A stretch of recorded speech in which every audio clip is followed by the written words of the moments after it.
हे दोस्तों, आपको पता है 1935 से लेके 2021 तक, जो कि अराउंड 86 ईयर्स होते हैं, इतने टाइम तक इंडिया का जो आरबीआई था ना, उसने किसी भी फाइनेंशियल इंस्टीट्यूशन को लीगल बैंकिंग लाइसेंस नहीं दिया था, रिगार्डलेस कि कोई बैंक कितना भी ट्रस्टेड और फेमस क्यों ना हो। बट ईयर 2021 में एक बंदे ने आरबीआई को अपनी पॉलिसीज चेंज कराने पे मजबूर कर दिया। कौन थे वो जिसने ऐसा किया? One of the most controversial sharks of shark tank India, जो इस बुक के ऑथर भी है, अशनीर ग्रोवर। और ये कैसे हुआ? देखो दोस्तों, अशनीर ग्रोवर की जो कंपनी थी भारत पे, वो एक लौती ऐसी कंपनी थी जिन्हें आरबीआई ने लीगल बैंकिंग लाइसेंस दिया था। और ये चीज़ ऐसा अपने आप नहीं हो गई थी, बल्कि अशनीर जी का एक बहुत पहले से ही विजन था कि उन्हें आरबीआई से बैंकिंग लाइसेंस चाहिए था, पर उन्हें पता नहीं था कि वो क्या करें।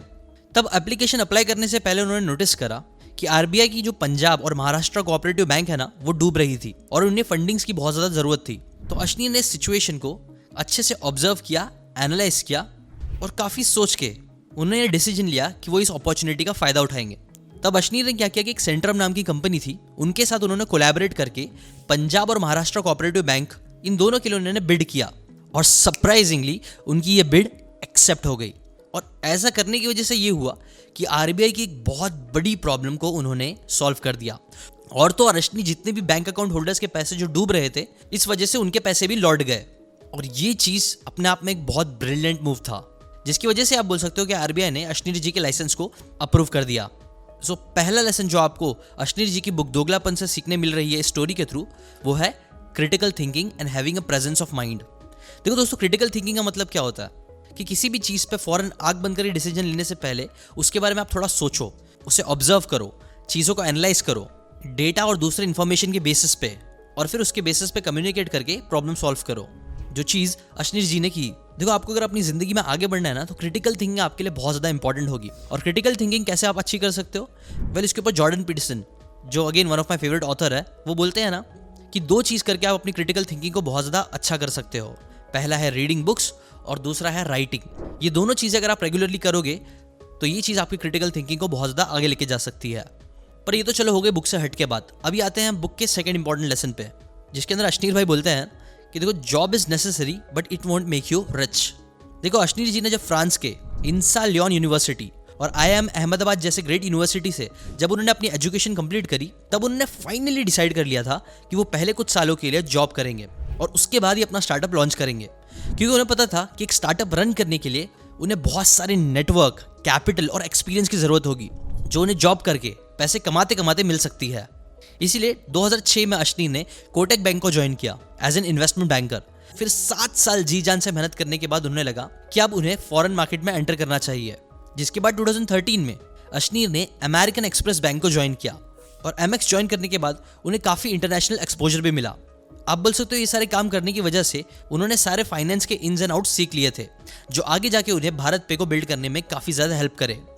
एज एन इन्वेस्टमेंट बैंकर उन्हें आगे जाके अपॉर्चुनिटीज़ मिली पेटीएम के बारे में जानने की, बिकॉज एमएक्स उस टाइम पे पेटीएम में $2.5 मिलियन इन्वेस्ट करने वाला था और अशनीर जी को यही डील के ऊपर काम करना था, जिसकी वजह से पेटीएम के फाउंडर विजय शेखर शर्मा और अशनीर के बीच में काफ़ी अच्छी दोस्ती बन गई थी। अशनीर जी को पेटीएम वॉलेट के बिजनेस में काफ़ी सारी इन्फॉर्मेशन मिल चुकी थी, जो आगे जाके उन्हें भारत पे में काफ़ी हेल्प कर रही थी। अनफॉर्चुनेटली एमएक्स की डील तो कैंसिल हो गई, बट अशनीर जी को इस एक्सपीरियंस की वजह से फिनटेक का बहुत सारा नॉलेज आ गया था। और ऐसे ही 9 साल आप बोल सकते हो बड़ी बड़ी कंपनीज जैसे कि एमएक्स, कोटक, पीसी ज्वेलर्स, ये सब जगह काम करने की वजह से ही उन्हें रियलाइज़ हो गया था कि अगर उन्हें कुछ बिग शॉट बनना है, कुछ बड़े पैसे कमाने हैं, तो उन्हें जॉब सीकर से हटके जॉब क्रिएटर बनना पड़ेगा। हालांकि ऑलमोस्ट सारे इंडियन घर वालों की तरह ही अशनीर जी के घर वालों को भी यही चाहिए था कि अशनीर जी अपनी जॉब छोड़े ना, उनकी जो अच्छी स्टेबल इनकम आ रही थी वो ना बंद हो। बट स्टिल अशनीर जी को तो बड़े पैसे कमाने ही थे, इसलिए उन्होंने फिर एक इंपॉर्टेंट डिसीजन अपनी ज़िंदगी में लिया ही, जॉब छोड़ने का। अब देखो दोस्तों, रिच डैड पुअर डैड जो बुक है, उसके अंदर भी एक बहुत इंपॉर्टेंट लेसन है, जो है about minding your own business. Robert Kiyosaki भी उस बुक में यही बता रहे थे कि आपको जॉब जहाँ करना है वहाँ करो, लेकिन माइंड योर ओन बिजनेस, मतलब आप वहाँ जाके सीखते रहो, जो चीज़ फ्यूचर में आपको आगे बढ़ने में हेल्प करेगी। और यही चीज़ अशनीर जी ने भी की, जिसकी वजह से आप बोल सकते हो कि वो भारत पे को इतना अच्छे से डेवलप कर पाए, जिसमें उनके 8.4% स्टेक थे, जिसका सम था टोटल 1920 करोड़ रुपीज़ का। Now minding your own business के साथ साथ एक और चीज़ जो उनके साथ हुई थी, जिसकी वजह से वो इतने पैसे कमा पाए थे, वो लेसन नंबर 3 में हमें मालूम पड़ता है, जो है हैविंग पावरफुल कनेक्शंस। देखो, अशनीर जी कहते हैं ना कि अगर आपको लाइफ में बड़ा बनना है तो आपको पावरफुल कनेक्शन बनाना ही पड़ेगा। एंड पावरफुल कनेक्शन बनाने के लिए आपको सामने वाले इंसान की लाइफ में वैल्यू ऐड करनी होगी। देखो अश्नीर जी कहते हैं ना कि किसी की भी हेल्प करने से आपको फ्यूचर में उससे काफ़ी सारा बेनिफिट मिल सकता है। फॉर एग्जाम्पल 2015 में जब अश्नीर अपने बैचमेट अलबिंदर सिंह से मिले थे, तब अलबिंदर जी ग्रोफर्स पे काम कर रहे थे और वो थोड़ी प्रॉब्लम में फंसे थे। उन्होंने तब अश्नीर जी से एक फॉर्मल पिच डेक बनाने में हेल्प मांगी थी, क्योंकि ग्रोफर्स को तब सिकोया कैपिटल से सीड फंडिंग चाहिए थी ना। उस वक्त अश्नीर जी ने अलबिंदर जी की हेल्प करी थी, जिसने डायरेक्टली इनडायरेक्टली उन्हें $10 मिलियन की फंडिंग मिली थी, जिसके बाद ही ग्रोफर्स ने अपने ऑपरेशंस के काम शुरू कर दिए थे ना। अलबिंदर जी ने जब अश्नीर के कनेक्शंस और एक्सपर्टीज को देख लिया था, इसकी वजह से उन्होंने ग्रोफर्स को ज्वाइन करने का ऑफर अश्नीर को दिया, जिसके बाद अश्नीर जी ने उनके बैचमेट के इस ऑफर को एक्सेप्ट किया और ग्रोफर्स में काम करना शुरू कर दिया ना। ग्रोफर्स ज्वाइन करने के बाद ही क्या हो गया था ना कि वहाँ पे एक वेजिटेबल सेलर थे जिसने ग्रोफर्स के ऊपर केस कर दिया था, क्योंकि बायर ने वहाँ पे 500 रुपए का ऑर्गेनिक वेजिटेबल का ऑर्डर दिया था। बट जो ग्रोफर का डिलीवरी पार्टनर था ना, उसने किसी सस्ते लोकल वेजिटेबल शॉप से लेके जो सस्ती नॉर्मल भाजी होती है वही खरीद के उसे दे दिया था, जिसकी वजह से वो बायर ने साकेत कोर्ट में अलबिंदर के ऊपर केस कर दिया था ना। अगेन अलबिंदर जी इससे काफ़ी परेशान हो गए थे, बट फिर अगेन अश्नीर जी ने इस मैटर को अपने हैंड में लिया और उनके जो ब्रदर इन लॉ थे, जो सुप्रीम कोर्ट के एक फेमस लॉयर थे गोपाल, उनकी हेल्प से वो 500 रुपये के बदले उन्होंने 25 लाख रुपए खर्च कराए, लेकिन वो केस जीत भी गए। और इसकी वजह से आप बोल सकते हो उनका नाम फिर ग्रोफर्स के लीडर बोर्ड में शामिल हो गया। और फिर क्या था, ग्रोफर्स जस्ट टुक ऑफ। जहाँ पे दिन में से $30 के ऑर्डर होते थे, वहीं पे अब दिन के 30,000 से भी ज़्यादा ऑर्डर्स आने लग गए थे। और ग्रोफर्स गुड़गांव के एक छोटे ऑफिस से 50,000 स्क्वायर फीट के ऑफिस में शिफ्ट हो गया था। और आपको पता है अश्नीर जी ने जब ग्रोफर्स को छोड़ा, तब ग्रोफर्स की टोटल नेटवर्थ $370 मिलियन हो चुकी थी। और ये सब पावरफुल कनेक्शन कैसे बने, स्टार्ट कैसे हुआ, ये सारी चीज़ें हेल्प करने की वजह से, जो चीज़ आपको भी करनी चाहिए। लेकिन आपको देखो ये भी याद रखना है कि बस कनेक्शन ही सब कुछ नहीं होते हैं। ऑब्वियसली कनेक्शन के साथ साथ एक और चीज़ ने अश्नीर जी की लाइफ को आगे बढ़ाने में बहुत हेल्प किया था, वो था ये लेसन, जो है shut up and take that opportunity. देखो वैसे तो अश्नीर जी एक मिडिल क्लास फैमिली से ही बिलोंग करते थे, बट बचपन में ही उन्हें कनाडा ट्रैवल करने का मौका मिल गया था, क्योंकि उनके जो मामा जी थे वो वहीं पर रहते थे। और कनाडा जाते ही उनका ना दिमाग खुल गया था, बिकॉज वहाँ पर उन्होंने एक अलग ही दुनिया देख ली थी, एक lavish lifestyle, high and services, ये सारी चीज़ें। और तभी अश्नीर जी ने डिसाइड कर लिया था कि अब कुछ तो करना पड़ेगा।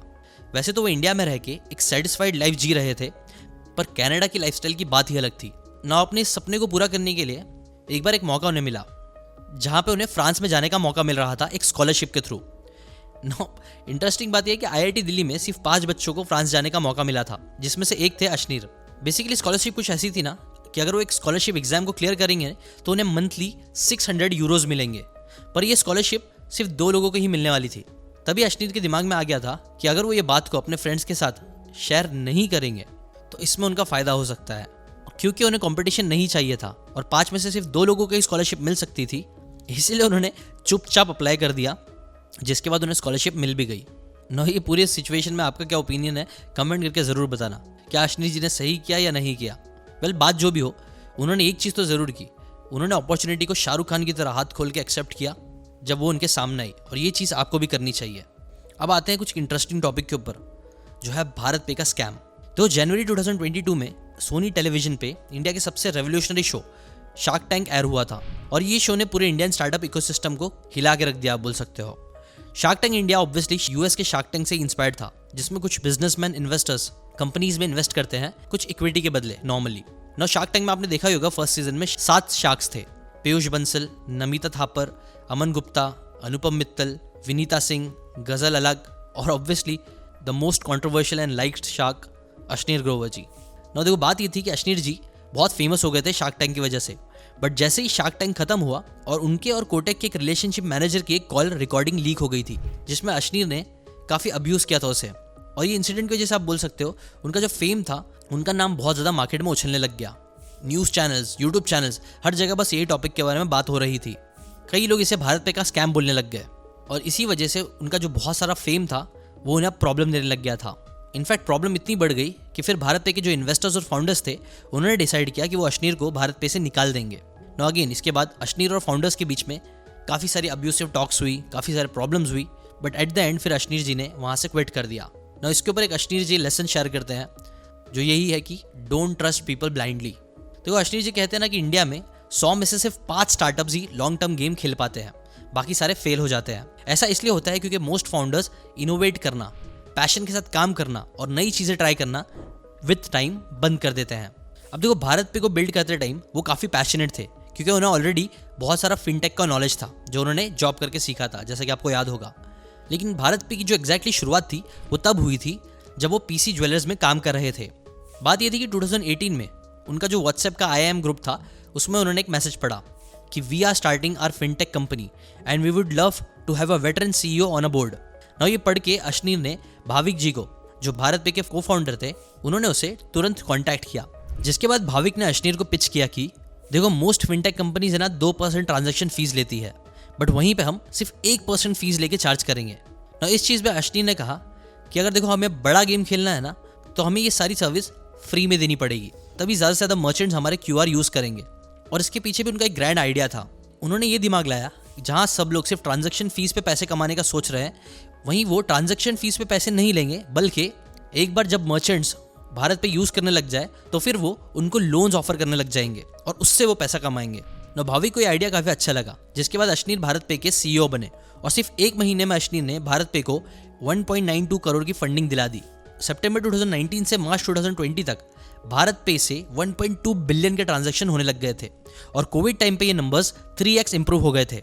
जिसके बाद ही उन्होंने RBI से बैंकिंग लाइसेंस लिया था, जो चीज़ अगेन मैंने पहले बताया था ना। और इसके बाद आप बोल सकते हो प्लॉट में ट्विस्ट आना चालू हो गया था और इसके बाद भारत पे काफ़ी बड़ा हो गया। बट वो बोलते हैं ना, change is the law of nature and nothing in this world is permanent. फिर शार्क टैंक हुआ, कॉन्ट्रोवर्सीज हुई और फिर जब भारत पे से अशनीर ने रिजाइन किया तब उस कंपनी की नेटवर्थ थी 20,000 करोड़ की। खैर, बात जो भी हो, बट ऑब्वियसली बात यहीं खत्म नहीं होती है। लास्ट वो एक इंपॉर्टेंट लेसन आप लोगों के साथ शेयर करते हैं, जो है डेलीगेट का। देखो, वो बोलते हैं ना, स्कूल में एग्जाम्स के टाइम पे टीचर्स हमें ये एडवाइस देते थे कि हमें सारे सम्स खुद से सॉल्व करना चाहिए, किसी की हेल्प मत लो, अकेले पढ़ाई करो। बट अशनीर कहते हैं ना कि स्कूल में जो हमें सिखाया जाता था स्टार्टअप वर्ल्ड में उसका कंप्लीटली अपोजिट करना पड़ता है। वो कहते हैं कि भाई, अगर हम सब खुद ही कर लेंगे तो लोग क्या करेंगे। अशनीर कहते हैं कि एज एन एंटरप्रेन्योर आपको जल्द से जल्द अपना काम डेलीगेट कराना सीखना चाहिए, क्योंकि अगर आप सिर्फ प्रोसेस में घुसे रहोगे तो आप अपने बिजनेस को स्केल कैसे करोगे, वो नहीं कर पाओगे। इसलिए एज एन एंटरप्रेन्योर आपको लेबर वर्क नहीं करना है, बल्कि आपको मेंटल वर्क ज़्यादा करना है, जहाँ पे आपको लोगों से काम करवाना है, अपने बिजनेस को ग्रो करने से रिलेटेड स्ट्रैटेजीज बनानी है, दिमाग का वर्क करके। और इस चीज़ से मैं कंप्लीटली एग्री करता हूँ। मैंने भी जब अपने कामों को डेलीगेट करना स्टार्ट किया, उसके बाद ही मुझे बहुत ज़्यादा ग्रोथ दिखी है, दूसरी चीज़ें करने का टाइम मिला है, फ्रीडम मिली है, जो पहले पॉसिबल मेरे लिए भी नहीं था। इसलिए टू समराइज करने के लिए बताऊँ तो 7 लेसन जो आपको दोगलापन इस बुक से लेके जाना है अपने दिमाग में, वो है critical thinking and having presence of mind. Second, याद रखो job is necessary but it won't make you rich. Third, याद रखो आपको पावरफुल नेटवर्क और कनेक्शन आगे जाने में बहुत हेल्प करेगा। Fourth, shut up and take that opportunity जब आपके सामने आए तब आपको ज़्यादा बोलने के बजाय चुप रहना, अपॉर्चुनिटी का फ़ायदा उठाना, इसके ऊपर फोकस करना चाहिए। फिर नेक्स्ट, हमने भारत पे के स्कैम के बारे में थोड़ा बात की, जिसके जैसे 6th लेसन यही आया कि डोंट ट्रस्ट पीपल ब्लाइंडली। और लास्ट सबसे इंपॉर्टेंट लेसन है, बिजनेस में बड़ा बनना है तो चीज़ों को डेलीगेट करना स्टार्ट करो। और सबसे इंपॉर्टेंट, अगर आपको ऐसी बुक्स की नॉलेज फ्री में सीखते रहना है तो इस चैनल को सब्सक्राइब करके बेल आइकन जरूर दबाना। मैं ऐसी इंटरेस्टिंग ऑथर, इंटरेस्टिंग बुक्स की समरी आपके लिए फ्री में हर संडे लेके आता रहूंगा, India's number 1 book summary channel पे। तो इसलिए चैनल को सब्सक्राइब करके अपना सपोर्ट जरूर दिखाना, ताकि लोगों में बुक्स पढ़ने का शौक पैदा हो। अगर आपको ये वीडियो काम का लगा हो ज़रा भी, तो लाइक ज़रूर करना।